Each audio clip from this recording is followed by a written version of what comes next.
Halo kawan, selamat datang di Kyota Hamzah Channel, dan kali ini kita akan mungkin diskusi ringan tentang beberapa hari yang lalu saya pernah membuat video tentang mengapa Indonesia kalah dengan Malaysia, dan alhamdulillah banyak sekali komentar dan view yang lumayan lah, setidaknya 100 saat video ini dibuat.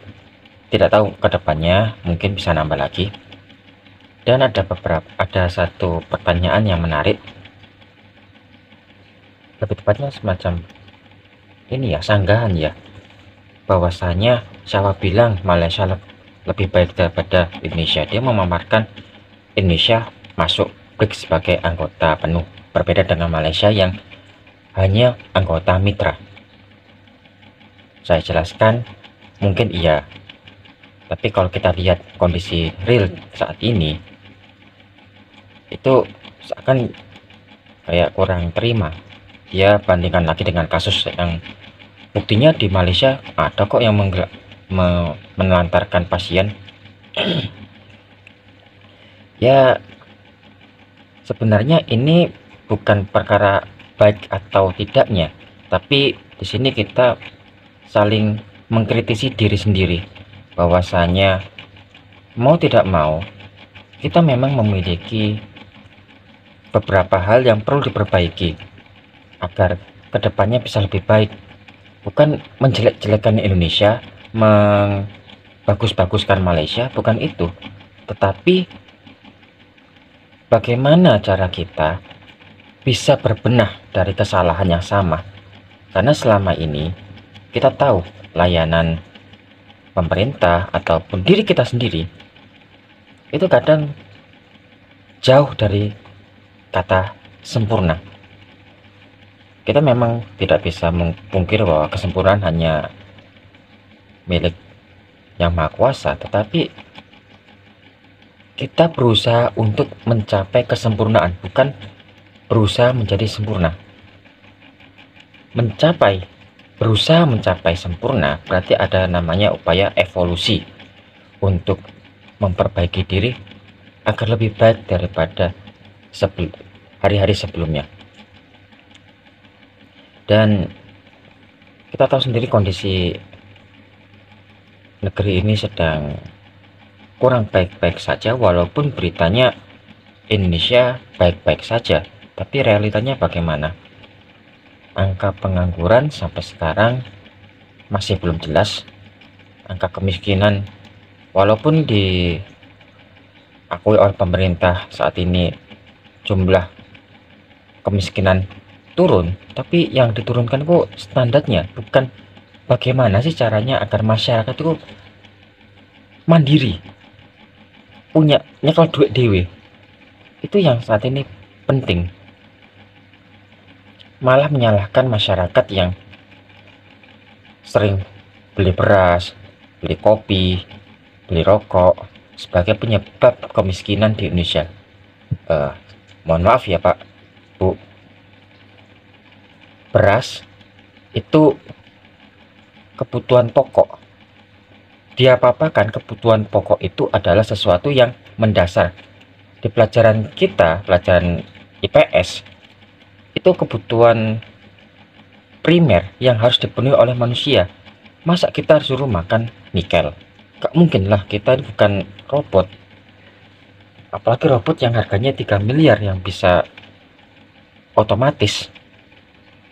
Kita manusia. Dan mungkin Malaysia juga memiliki masalah tersendiri. Tetapi mari kita introspeksi bersama-sama. Malaysia punya masalahnya sendiri, kita juga masalah sendiri. Oleh karena itu mari kita sharing, ya apa sih caranya kamu bisa minimal beberapa poin bisa lebih baik, biar aku bisa memperbaiki diri, kita sama-sama memperbaiki diri.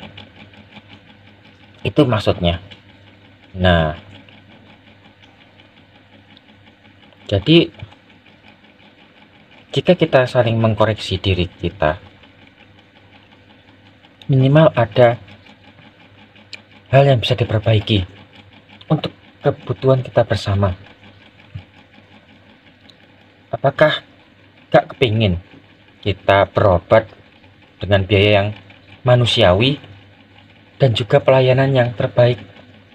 Gak kepingin kita mendapatkan pendidikan yang terbaik serta mendapatkan pekerjaan yang layak?